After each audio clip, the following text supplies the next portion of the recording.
Hi, everyone. My name is Jim Nemitz, and I'm the president of the West Virginia School of Osteopathic Medicine, and I'm here with my colleague. I'm Davina Panot, the Associate Dean for Research and Sponsored Programs at WVSOM. We recently hosted an incredible event on our campus that we called WVSOM Bio.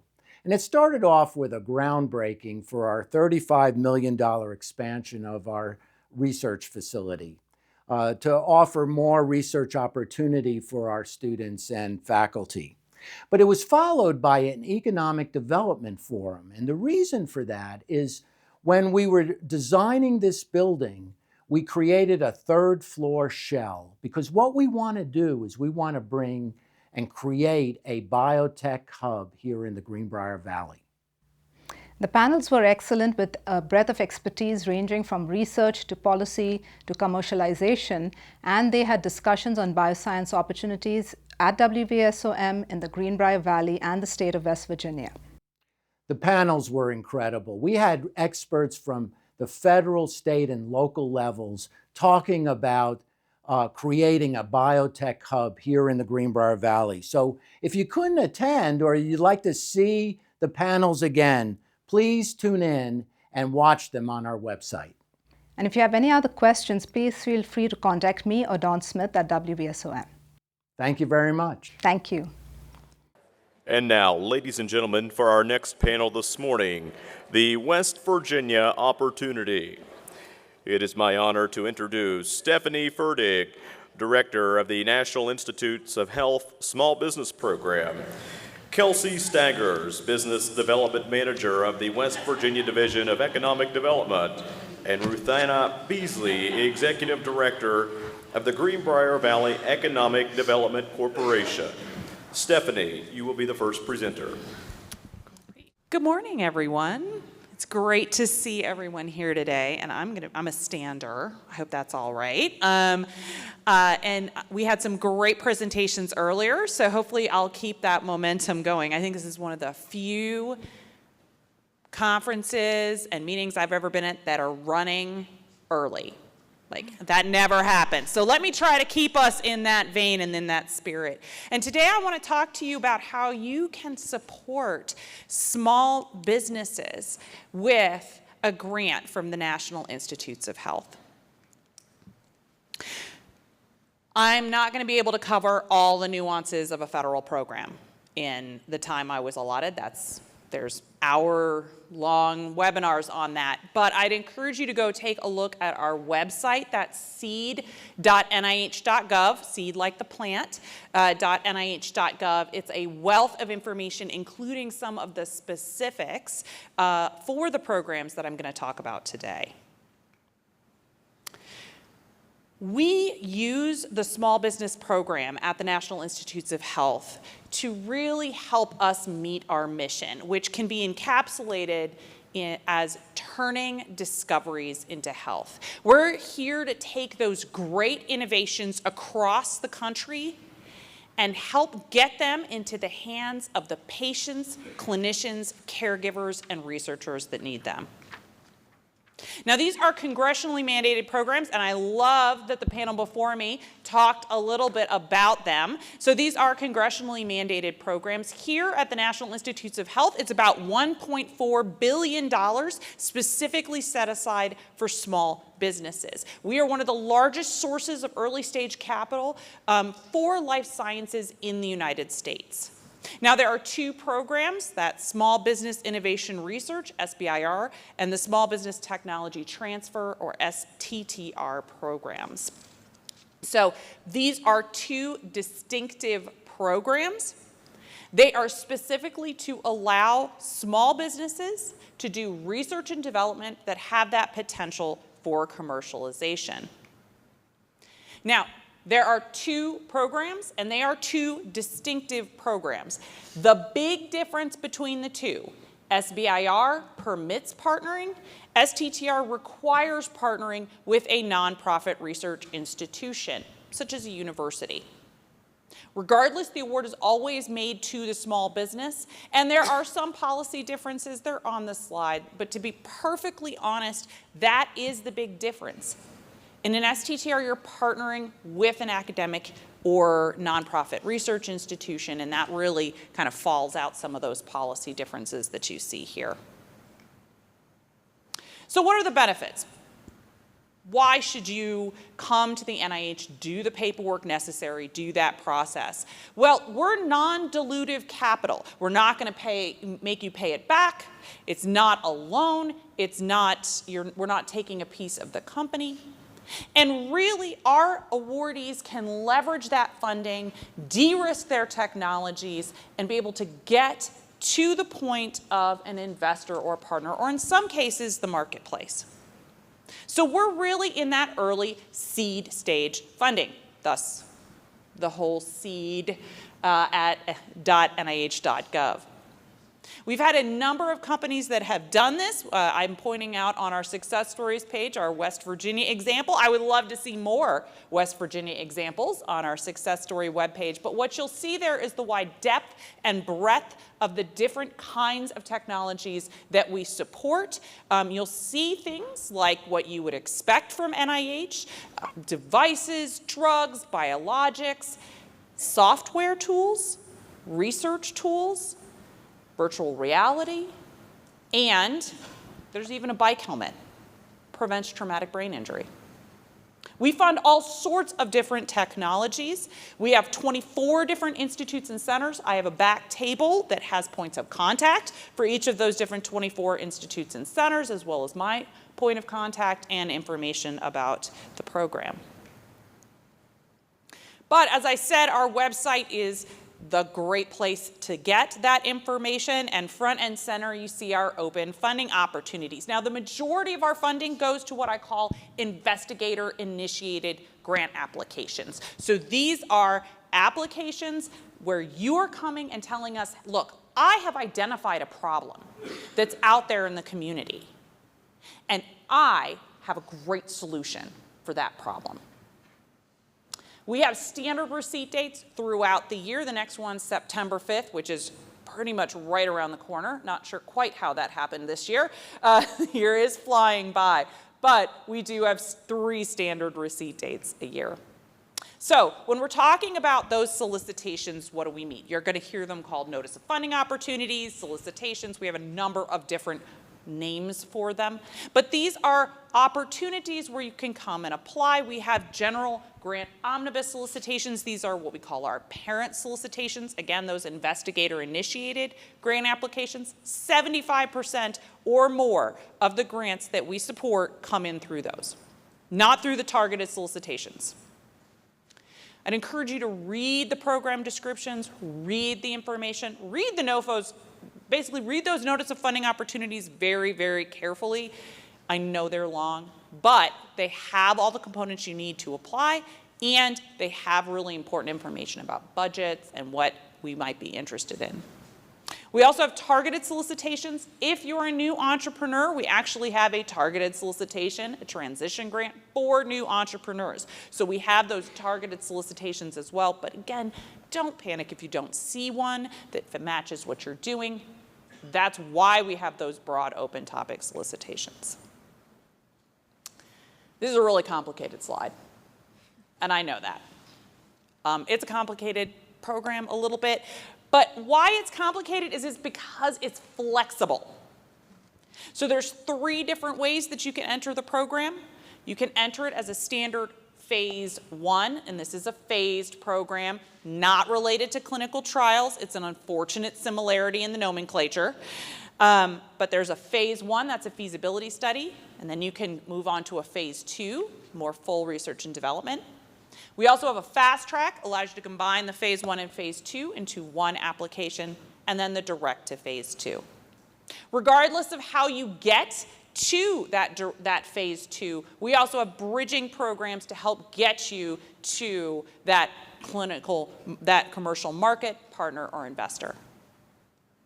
Really, which entry you utilize depends a little bit on how much preliminary data you have, how far along you are, and this is where talking to a program officer can be really important. And one of the big mistakes that I see people make when they're new in the program is to think, I don't know if I want to bother them. It is our job. It is our job. You should be bothering us. Hopefully with some great, well-informed questions, but we'll take any questions. That is our job. If you're not sure which path, you can talk to a program officer and talk through it with them.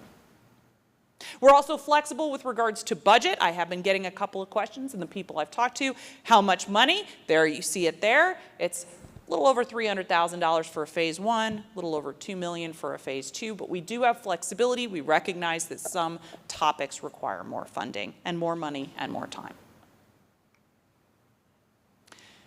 I've also gotten a couple questions on how to get started, and I would say we do have a process online about how to apply, including resources on how to prepare your applications.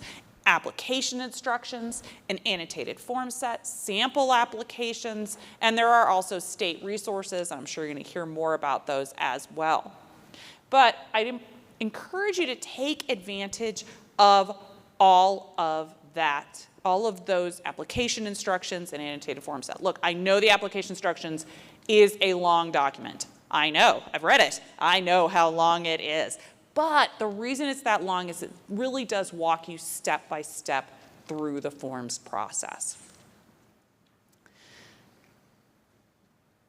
My most important piece of advice, and what I really hope everyone takes from here today, is the importance of talking to a program officer. And I encourage you, and I know September 5th is less than a month, but work with me here. Usually we do encourage people to talk to us at least a month ahead of time, and that's simply for scheduling purposes. We literally run out of hours in the day. When I was a program officer, and I was prior to my current role, I would run out of hours to schedule people to talk to. But I would still try to talk to everybody who wanted to talk to me, because it's so important when you have questions to make sure that you're not making a mistake. You're going into the right funding opportunity. You're putting the right information in your application. Now, I do have that list of program officers in the back, but that's also available online. If you're not sure who to contact, you can always email us, seedinfo@nih.gov. But we also have this great resource called NIH Reporter. See, what you might not realize is every application, every grant that we fund, the abstract and some basic information is available online. So not the full application, but that abstract is available online. So you can see the kinds of technologies and the things that we have funded previously. It's a great website and a great tool, and it's not just for small business grants. It also includes our other standard research grants as well, but small business is there. And if you look, so this is that web page, and right there in the corner that I've highlighted is our matchmaker. You can pop your abstract or your specific aims page into that matchmaker, and it will say, hey, here's which institute or center, here's what's like what you're proposing. Here's the same regions, the same kinds of research. So it's a great tool to see, one, who else is doing work in this area? And two, what institute or center am I likely to be assigned? So when you apply, you're applying to the NIH, but you're going to be assigned an institute or center in that scientific area to administer the grant, to help you through that process. Now, it is a competitive process, and I am not going to sit here and tell you it's not. It is very competitive. It does follow the process that we use for our other research grants. It goes through the Center for Scientific Review, and there are scored review criteria. And if you've done, oops, I'm going to go hit the button there. If you've done any kind of NIH grants before, what you'll see is you'll see these standard review criteria, and you might say, wait a minute, I've seen those before. And that is because those are the standard 5 review criteria. Except what you'll note is that they're a little bit different, because the small business program is focused on developing a product, commercialization. So we're interested in, hey, is it significant? Is there a real commercial potential here? Is this a real problem? For innovation, we're not interested maybe in the most innovative talk study you have. What we really want to know is, what's your competitive advantage? And so each application gets assigned 3 reviewers. There is a review panel that meets. But these 5 review criteria are in the notice of funding opportunity, and in that notice of funding opportunity are the questions that those reviewers are going to ask themselves about your application. That's the rubric, and it's there in the notice of funding opportunity, and a lot of people miss that. So I encourage you, when you're looking at a notice of funding opportunity, check out section 5. You'll actually see, what are you going to be scored on? Budget is not one of them, because we want to ask you to ask for the money that you need to do the project. Now, 50%, we get a lot of applications, as you can imagine. About 50% of the applications aren't discussed. That doesn't mean that reviewers didn't look at them. It means they were reviewed, they were considered in the bottom half. But don't worry. A lot of people get that and think, I should give up. Please don't do that. I've had many applications after getting the reviewer comments, revising and resubmit, get a great score, and move on to be funded. It's okay if you aren't successful the first time. And in fact, it's kind of part of our process. It is common to have that happen. Be prepared to revise and resubmit. Talk to a program officer, then revise and resubmit. You're supposed to, everybody in that reviewer comments, upper left-hand corner, you're going to get a program officer to talk to. Now, it's not just about the research and development dollars and the money. And so I'm going to kind of end talking about the other resources and other opportunities that are available once you're part of the program. We have technical and business assistance programs because we recognize a lot of our small businesses, brand new. This may be your first company, and that's okay. And I was just telling someone else, like, we fund about 1/3 of our companies have never received a small business grant before. Brand new.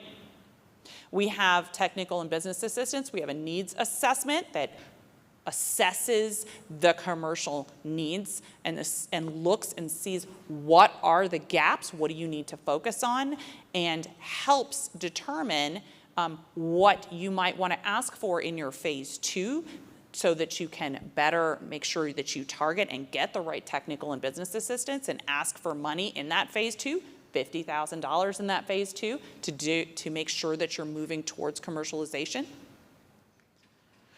And we have other product development as well beyond that money. We have the I-Core program that helps companies look and develop a business model canvas. A similar program for medical devices, the C3I program. And then finally, we have entrepreneurs and residents on staff at NIH to provide consulting to recipients to help them, again, as they're moving down this product development pipeline. Because we're not the final purchasers of this technology. Again, we're here to help you. We're a seed fund. We're like a seed investor. We're here to help get you to the point where, again, you can go maybe to the marketplace, but in many cases to a partner or to another investor so that you can, again, get that great technology out there to solve that problem that you see.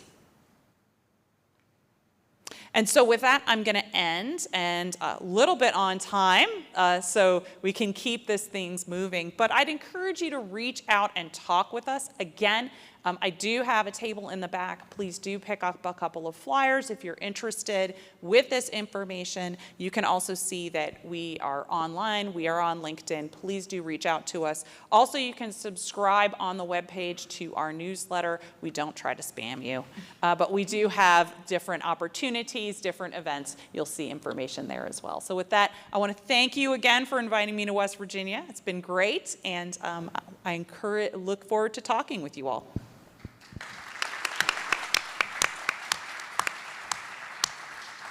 Thank you.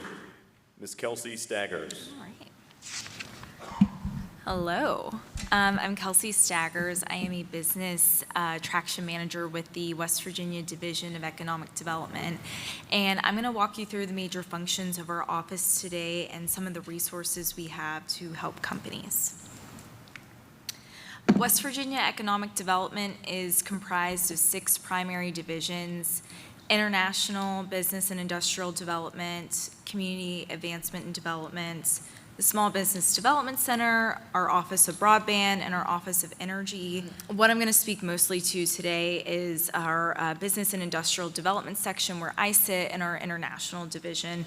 But we all work together to ensure sustainable growth throughout the state. The core of our work falls into these 5 categories. Location services. So we try to get to know as quickly as possible what a company needs as far as a site or building.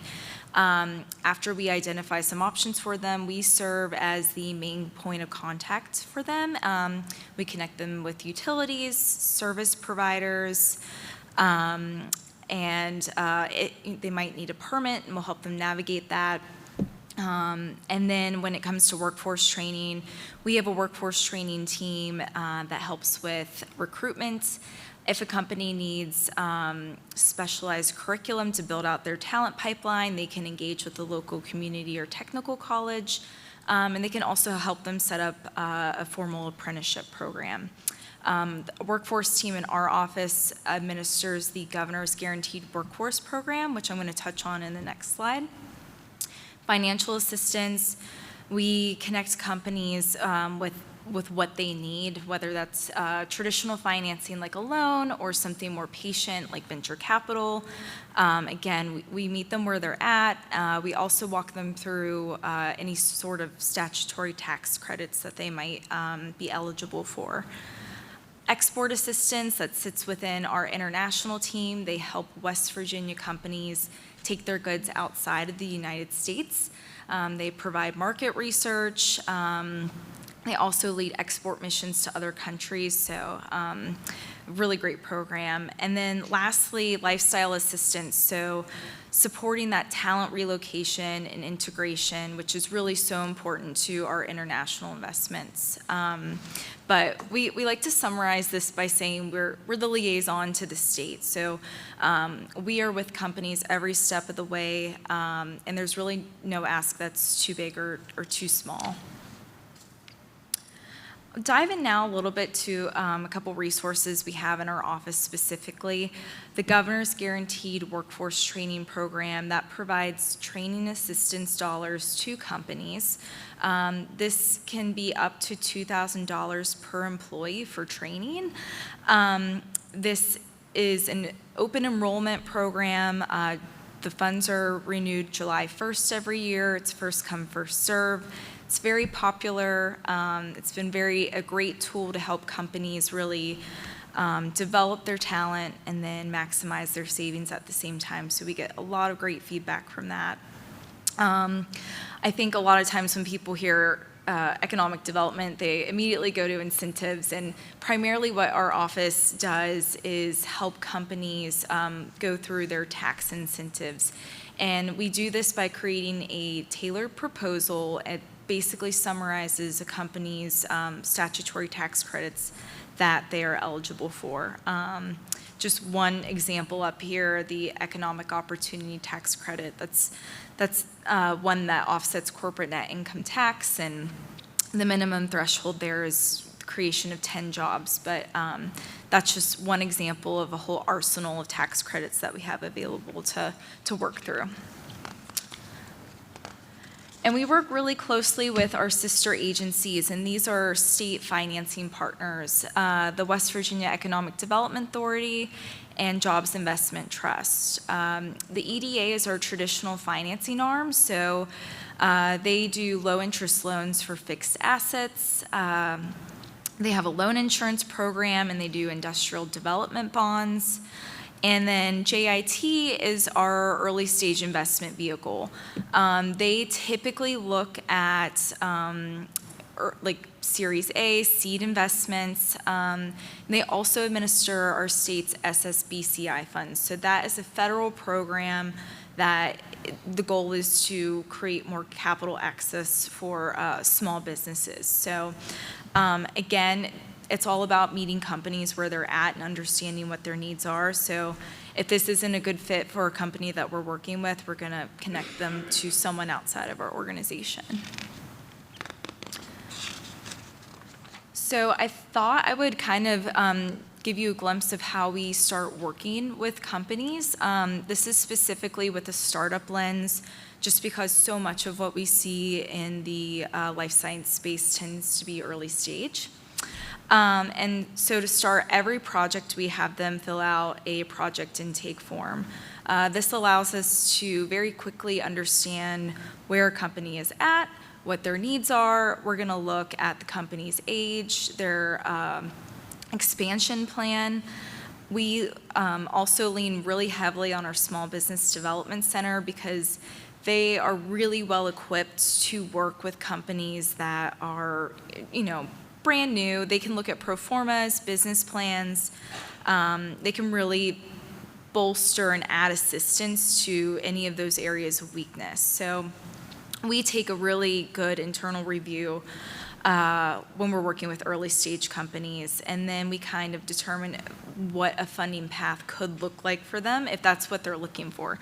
Unless they need some more technical assistance, we'll connect them elsewhere too. But yeah, we really like to take a bespoke look at things when we begin working with companies. And then because of all of these really great resources, incentives, and support services, we've had some really transformational wins all throughout the state.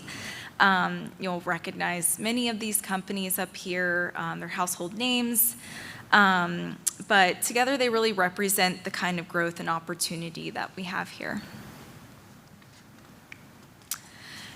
In addition to domestic growth, we've seen significant investment from international companies. We have over 145 companies from 32 countries that call our state home, and they've created over 30,000 jobs. And when you think that about West Virginia only having a population of 1.8 million people, that's pretty significant. And these aren't one-time investments. These companies invest time after time. Toyota is a really great example of that. They've invested millions of dollars in West Virginia. Just as recent as April, they announced an $88 million expansion in their Buffalo plant. So again, these companies could be literally anywhere else in the world, but they chose West Virginia and they're happy here, and they continue to reinvest. Which brings us to our life science opportunities. So I think we've talked a lot about this already today.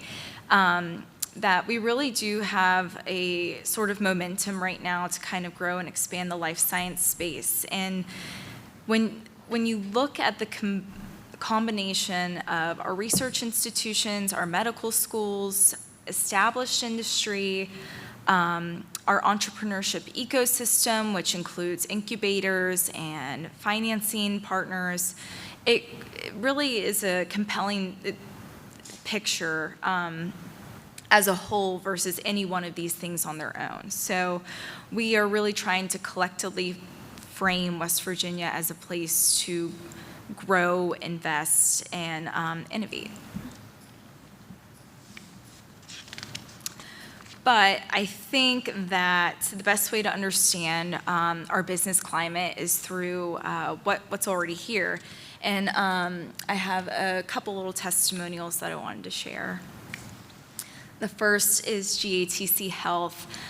This is an AI drug development simulating company. So they're using software to simulate the human biology, and they're testing drug effectiveness, and it's cutting costs and speeding up discovery. And they point to our talented workforce and strong state support as key to their success. They're in Morgantown. And then Intermed Labs, so they are a medtech studio that started in Morgantown and has since grown to Huntington. And they credit West Virginia's resources and partnerships that's helping them thrive here. And these testimonials just highlight the strengths that set us apart from other states, which is our workforce, the supportive environment, and the partnerships that we have to sustain and grow. So that kind of gives you a rundown of what our office does, what we have to offer, how we're working with companies and marketing right now. So I've got a QR code up there that has our Meet the Team page and my contact information. I welcome anyone to reach out if they have any questions or there was a resource that jogged your interest today. I'm happy to discuss.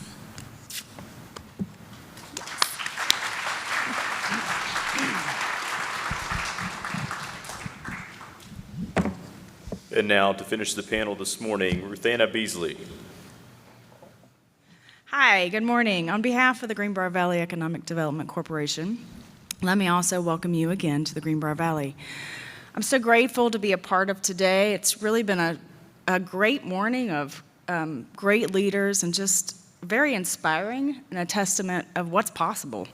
Thanks to Dr. Nimitz and his leadership team, not only for your continued investment in our community, but also for your larger vision, for your students, for the medical industry, and for the entire Greenbrier Valley. We appreciate your partnership.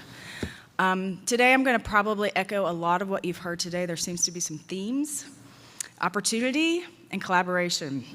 And hopefully at the end of this panel, you'll see with the federal, state, and local government that you'll walk away with, we are the government and we are here to help. So for the next couple minutes, I'll talk a bit about the Greenbrier Valley economy, where we're at and why we think we're in a good place to accept the challenge of a new industry, and a little bit about what our organization does at the local level to welcome business in. So the Greenbrier Valley EDC is a regional economic development organization, and we were created by the state legislature. We exist to strengthen our economy through public and private investment, and it's all about facilitating job growth, but we also want to preserve our incredible sense of place. And we've been serving Greenbrier, Monroe, and Pocahontas County for 31 years. And clearly I have not been here for 31 years. But our work is about strengthening businesses here in the Valley, so we need to keep and grow the jobs we have. We want to support innovation and new ventures that further job growth, and we want to attract investment from the outside, which also brings jobs. So we're fortunate to have a partner in the WVSOM that's really embracing that all of the above approach. So they are expanding jobs, they are literally creating space for innovation, and they are laying the foundation for researchers and their businesses to make the Greenbrier Valley home. So our focus on businesses means that we work closely with communities and leaders to ensure that not only businesses, but our communities and our workforce is successful. So we have a pretty rich and diverse economy, and we're known primarily for our historic and fantastic resorts, and we're brimming with small town charm. The same things that bring millions of visitors through our region make us, particularly post-pandemic, a very enticing and beautiful place to live. I don't think anyone can argue about the beauty of our region. But I'm here to tell you that the Greenbrier Valley is much more than a pretty face. The presence of the O School, the expansion of the medical facilities in the region, including the Greenbrier Valley CAMC, make the health science and healthcare one of our top 3 employment industries. We are also home to an array of manufacturers, both international and homegrown, from Collins Aerospace, which is part of a RTX global company. They've been operating in some form in a pasture in Monroe County for 55 years. Another, Almost Heaven Saunas, started in 1977 in Rennick and is now owned by the Finnish company Harvia. From beverages to building products to textile equipment, we have a lot to be proud of. So the EDC supports industry through a formal BRE program, through events, through networking and partner programs. And we also rely on our businesses for that attraction piece, because when companies are coming into an area, they want to know what it's like. They want to hear that from businesses. And we have willing partners to give them very candid responses. And while the WVSOM is making waves in the research industry in the biotech, we have been doing research in the Valley for a long time. Aviagen Turkey, they are a giant in genetics and research. They provide breeding stock for more than 80% of the turkeys that we eat on Thanksgiving. And then, of course, we have the unparalleled Green Bank Telescope, is a world-class research facility that's giving us insight into the universe and tracking all those little green men. And of course, the WVSOM is now entering the space as well. Forestry and wood products, as well as ag, has been a heritage industry for the Valley. They've been a part of our economic fabric for probably longer than we've been a state. I know, for longer than we've been a state. We have more than 100 enterprises in this industry alone. And so this presence of workforce and resources prompted the Greenbrier Valley, in partnership with EcoStrat, to conduct a feasibility of sorts for development of bioproducts surrounding biomass and wood waste. And as a result, we are proud to be a biodevelopment opportunity zone. And we received a AA, which means we're pretty low risk, for bioproduct development. So we're the 4th in North America to receive this designation and the 1st in West Virginia. So even our heritage industries are ripe for innovation. So the EDC works with public and private entities to develop site-ready locations for business. Kelsey was talking about their database of sites. We work hard to make sure we have places on those databases, whether it's for expansions of companies or new developments, whether it's manufacturing wood products or pharmaceuticals. It all starts with a space. Speed to market is a buzz phrase, but it's important, and we are developing those locations to make it happen. So within our own owned property, publicly owned by the Greenbrier Valley EDC, we support more than 100 employees and growing. So being site and business ready includes working with counties and communities and our regional planning and development councils on infrastructure, because we all know without that we would fall behind. But location is only part of the solution. It's really the collaborative nature of our organization and that of West Virginia as a whole that brings value to our businesses. We have workforce partners across the board, you've heard some of them mentioned today, that step up to provide specific and tailored support, from specialized training to second chance employment. We have so many programs that will upskill, reskill, bring down the cost of training. We have a lot of resources for our businesses and workforce. And we understand that in workforce, now part of that equation is the lack of housing. So we have worked to get 2 approved Build West Virginia designations, which cover most of the Greenbrier Valley region. And they provide incentives for housing developers. This is just the first step. Housing has really become a focal point of our workforce agenda. Similarly, we have partners, as mentioned, across the spectrum to support business development, finding that right financial product to support growth, and we have our own loan programs at the Greenbrier Valley EDC. So it's our pleasure to work with so many partners to bring the trainings, events, and overall support. We feel that collaboration means effective and efficient use of our government resources with the best results. So we serve as a connector and a facilitator, a liaison, and we are really well positioned, I think, with our partnerships to provide meaningful solutions tailored to each business as they come in. So it's not one thing that makes the Greenbrier Valley a great place to do business. It is the culmination of all these things. It's the way that our small state and region, that we work together. From infrastructure to workforce, we are willing to find local solutions. So in closing, this is one of my, Okay, maybe not in closing. This is one of my favorite picks, and it's a good metaphor, I think, for where businesses may feel like when they start out in West Virginia, right? You have this beautiful, abundant path, all these resources in front of you, but you're not really sure where the hell you are, and there is a long road ahead of you, and you feel kind of alone. So the folks at this table are here to make sure that you can see the forest and the trees, and we're happy to be your navigation, even in areas that you don't have service. So that's what we do, and we can't wait to do it for you. And so thanks for the invitation to be part of this event, and we're so proud and so excited to see what's next. Thanks.